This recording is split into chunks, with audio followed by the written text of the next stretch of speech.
अस्सलाम वालेकुम and welcome to Crypto Info. उम्मीद करता हूँ सब खैर से होंगे। हाजिर हुए एक नए वीडियो के साथ और इस वीडियो में हम बीटीसी का पोस्टमार्टम करेंगे। बीटीसी का चार्ट देखेंगे। देखते हैं हमें क्या कंक्लूजन मिलता है, हमें क्या नज़र आता है, ताकि उस हिसाब से हम अपना ट्रेड जो है वो करें और अपना सेटअप जारी रखें। ठीक है, तो सबसे पहले जो मैंने प्रीवियस 30% बाइंग का बताया था उसका थोड़ा सा हम देखते हैं, चार्ट देखते हैं और फिर उसके बाद हम छोटे टाइम फ्रेम पर आएंगे, यानी कि वीकली से डेली टाइम फ्रेम पर और डेली टाइम फ्रेम से 4 और टाइम फ्रेम पर आएंगे और फिर एक छोटा सा मैं आप लोगों को सेटअप बताऊंगा और उस तरीके के साथ हम ट्रेड करेंगे। ठीक है, तो अब वीकली चार्ट जो कि मैंने आप लोगों को ये आइडिया भी दिया था और तरीका भी बताया था, बाइंग का भी बताया था, तो वो ये चार्ट था। ठीक है, 16,000 पर जब बीटीसी था मैंने आप लोगों को 30% बाइंग का कहा और ये भी कहा कि अगर यहाँ पर ये मज़ीद होल्ड नहीं करता, नीचे आता है, तो मज़ीद 30% ऐड करें और उसके बाद मज़ीद 30% 12,000 अराउंड हम ऐड करेंगे और जो हमारा कुछ रहता है 10% वो फिर हम रोज़ कंडीशन के लिए रखेंगे। लेकिन कुछ आप यहाँ पर देख सकते हैं कि पहला जो हमारा बाइंग था 30%, वहाँ से मार्केट रीटेस्ट के लिए आया है, सपोर्ट ट्रेंड लाइन है। ठीक है, ये और ये मैंने आप लोगों को कहा था कि ये सपोर्ट ट्रेंड लाइन है और ये रीटेस्ट के लिए ज़रूर आएगा, चाहे ये करंट मार्केट प्राइस से हो या फिर चाहिए यहाँ से हो। तो उस वक्त जो करंट मार्केट प्राइस था 16,000 था, वहाँ से रीटेस्ट के लिए बिल्कुल मार्केट जो है अब आया है और रीटेस्ट की जो है मूड में है। देखते हैं यहाँ से रिजेक्शन मिलता है या ब्रेकआउट मिलता है, वो वक्त ही बताएगा। लेकिन यहाँ पर कुछ चीज़ें हैं जो कि आपने नज़र रखना है। सबसे पहले यहाँ पर अगर थोड़ा सा ब्रेकआउट मिलता है और पंप मिलता है तो क्या आप बुलिश होंगे? अगर ये सवाल कोई मुझसे पूछेगा तो मैं कहूँगा कि मैं बुलिश नहीं होऊंगा। मतलब जो फाइनल रिवर्सल लोग समझते हैं वो मैं कहूँगा कि मैं नहीं हूँ। हाँ, शॉर्ट टर्म के लिए और छोटे टाइम फ्रेम पर मैं बुलिश होऊंगा और अपना प्रॉफिट उठाऊंगा और साइड पर रहूँगा। तो उसका रीज़न आपको मैं बताऊं कि यहाँ पर अगर मैं यहाँ पर बताऊं कि मेरा नज़र जो है वो इस लेवल पर होगा। अगर कोई मतलब अच्छा खासा ब्रेकआउट मिलता है, पंप मिलता है, तो मेरा नज़र इस लेवल पर होगा। अगर ये लेवल ब्रेक करता है ना, तो फिर मैं दिनों के हिसाब से, हफ्तों के हिसाब से फिर मैं बुलिश हो सकता हूँ। ठीक है, और मैं बुलिश होऊंगा। लेकिन इसके अगर मतलब नीचे पैर भी ट्रेड हो रहा है तो ये जारी बात है एक बियरिश स्ट्रक्चर है और अभी तक ये बियर स्ट्रक्चर कंटिन्यू है और इसका जो प्रीवियस लोअर हाई है वो अभी तक बिटकॉइन जो है ब्रेक नहीं कर रहा। तो इसका जो ये लोअर हाई है तो ये ब्रेक करना पड़ेगा। ठीक है, ताकि ये स्ट्रक्चर डिस्ट्रॉय हो जाए। अगर ये स्ट्रक्चर ख़राब हुआ ना तो फिर आपने हफ्तों के हिसाब से, दिनों के हिसाब से बुलिश होना है, फिर भी फाइनल रिवर्सल नहीं समझना है। फाइनल रिवर्सल के लिए मैं दूसरा लाइन आपको बताऊंगा और फिर आप जो है बुलिश हो सकते हैं, यानी कि फिर भी वो फाइनल रिवर्सल तो नहीं, लेकिन आप फिर भी महीनों के हिसाब से बुलिश हो सकते हैं। ठीक है, अगर ये लेवल ब्रेक करता है, यानी कि पहला लेवल 20,000 और 21,000 के बीच में है, दूसरा लेवल जो है वो 24 और 25,000 के बीच में है। अगर ये दो लेवल कंप्लीटली ब्रेक करता है तो हमारा जो बियर स्ट्रक्चर है ना, जो बन रहा है प्रीवियस महीनों से, ये फिर डिस्ट्रॉय होगा और अगर ये डिस्ट्रॉय होता है तो फिर हम बुलिश होंगे महीनों के हिसाब से, हफ्तों के हिसाब से। ठीक है, लेकिन राइट नाउ अगर यहाँ पर थोड़ा सा हमें ब्रेकआउट मिलता है फिर मैं बुलिश होऊंगा छोटे टाइम फ्रेम पर। हाई टाइम फ्रेम पर मैं आप देख सकते हैं जो मैंने लेवल ड्रा किया है ये ब्रेक करना पड़ेगा।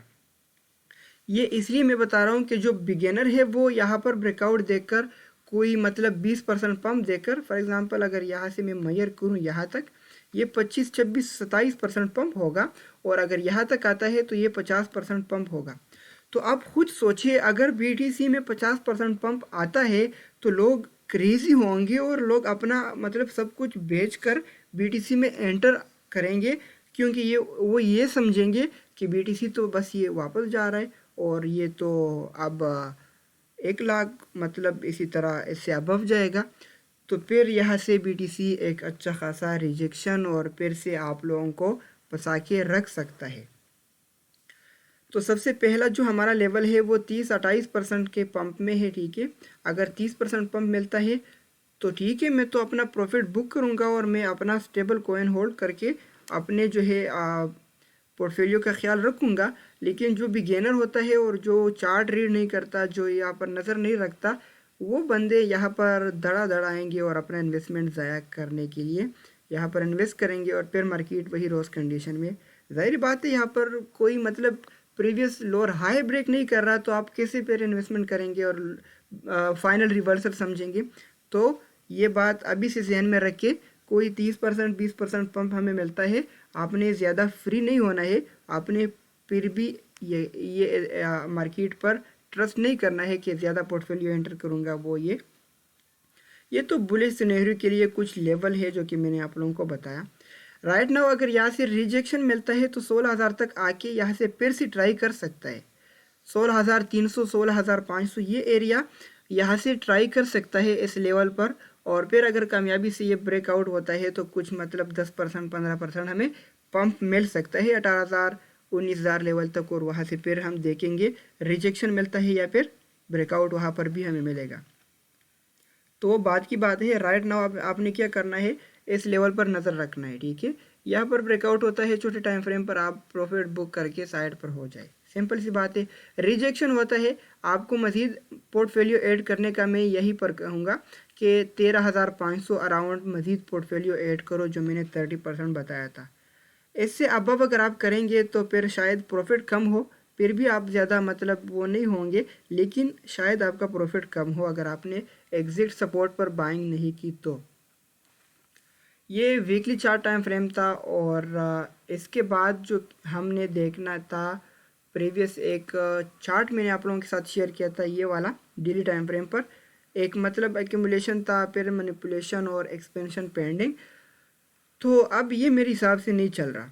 मेरा उस वक्त सोच ये था, जब यहाँ पर एक फ्री फॉल हमें मिला तो मैंने ये इसलिए ड्रा किया कि हो सकता है इस रेड बॉक्स में हमें मैनिपुलेशन मिल जाए, अप डाउन मिल जाए, और फिर यहाँ पर हम सबसे बॉटम पकड़ेंगे और एक्सपेंशन में अपना बिग जो है वो खाली करेंगे। बट ऐसा नहीं हुआ। अब यहाँ पर मैं थोड़ा सा ये चार्ट अपडेट कर रहा हूँ और ये चार्ट मैंने कुछ इस तरह बनाया, यानी कि वही एक्यूमुलेशन था, फिर एक किस्म का फ्री फॉल, और अब मैनिपुलेशन इस रेड बॉक्स में जारी है। तो यहाँ पर अगर ये 15,800 होल्ड करता है ना, as long as hold 15,800 around area, तो मैं समझता हूँ कि एक्सपेंशन जोन तक फिर आ सकता है। लेकिन आपने यहाँ पर अपना बैग खाली करना है, मज़ीद बैग में कुछ ऐड नहीं करना है, क्योंकि आपको पता है कि प्रीवियस जो ये लेवल है 21,000, फिर इसी तरह 22,000, और जो फाइनल लेवल है 25 और 24,000, ये लेवल अगर ब्रेक नहीं करता ना, आपने बुलिश नहीं होना है। ये तो मैंने आप लोगों को वीकली चार्ट में भी बताया, डेली चार्ट में भी आपको बताया। इसके अलावा अब यहाँ पर आते हैं, और यहाँ पर जो कि हमने देखना है और स्टडी करना है छोटे टाइम फ्रेम पर, जो कि 4 घंटों वाला चार्ट टाइम फ्रेम है। तो ज़ाहिर बात है, यहाँ पर आप देख सकते हैं, अगर स्टार्ट से मैं बताऊँ, एक लोअर लो इसने बनाया, फिर लोअर हाई, अब हाई लो बनाया, फिर हाई हाई बनाया, यानी कि एक बुलिश पैटर्न की तरफ हम आए छोटे टाइम फ्रेम पर। और ये बुलिश पैटर्न है, राइजिंग चैनल है, और राइजिंग चैनल में आपको जो है रेजिस्टेंस से रिजेक्शन और सपोर्ट से बाउंस बैक मिलता है। राइट नाउ बीटीसी कहाँ पर है, बिल्कुल सपोर्ट पर है। अब अगर ये ब्रेक ऑफ स्ट्रक्चर करता है, यानी कि ये जो बुलिश स्ट्रक्चर है अगर ये ब्रेक करता है, तो फिर तो हम इस बुलिश स्ट्रक्चर से भी हाथ धो बैठेंगे, ठीक है। अगर ये होल्ड करता है तो फिर भी उम्मीद है कि थोड़ा सा मतलब 17,600 18,000 तक बीटीसी जाएगा, ठीक है। राइट नाउ आपने जो नज़र रखना है ना, सेम इसी तरह चार्ट ड्रा करो अपने ट्रेडिंग व्यू में, और इसी तरह चार्ट ड्रा करने के बाद आपने यहाँ पर मैं जूम इन करूँ, आपने इस सपोर्ट पर नज़र रखना है, ठीक है।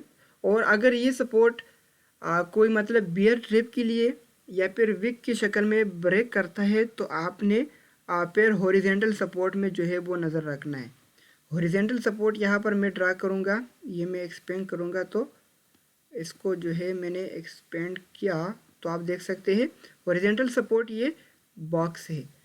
इसका जो है सबसे नीचे जो सतह है वो 16,600 है, सबसे ऊपर जो सतह है वो 16,700 है। तो इसका मतलब ये है कि अगर यहाँ पर ये आपको छोटे टाइम फ्रेम पर ब्रेकडाउन मिलता है और ये सपोर्ट होल्ड करता है तो ये बियरिश ट्रिप होगा और लोगों को थोड़ा सा बियर करेगा, ज़्यादा लोग शॉर्ट लेंगे और फिर यहाँ से बाउंस बैक, ठीक है। लेकिन फिर ये एरिया ब्रेक करना ज़रूरी है और फिर आपने इसको नीचे की तरफ से देखना है कि ये ब्रेकआउट मिल जाए तो फिर वो आपने 17,000 या फिर 17,600, मतलब अगर यहाँ पर आपने लॉन्ग किया तो यहाँ से आप लॉन्ग ले सकते हैं, ठीक है। विथ टाइट स्टॉप लॉस, इससे नीचे स्टॉप लॉस ज़रूरी है।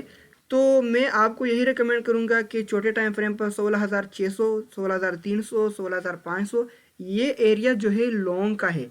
तो इसी तरह आप लेवल टू लेवल ट्रेड करेंगे और अगर इस तरह ट्रेड करेंगे मैं समझता हूँ कि आप लोग प्रॉफिट में ही होंगे। राइट नाउ कोई बैड न्यूज़, कोई कुछ इस तरह नहीं है, तो आपने टेक्निकल एनालिसिस पर तवज्जो देना है।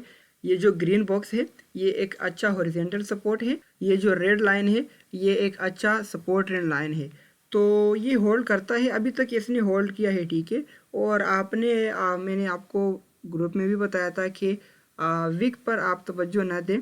तो ये छोटा सा सेटअप था जो कि आप लोगों ने अगर लेना है ना, मेरे हिसाब से मेरा तो यही सोच है, यही सेटअप है।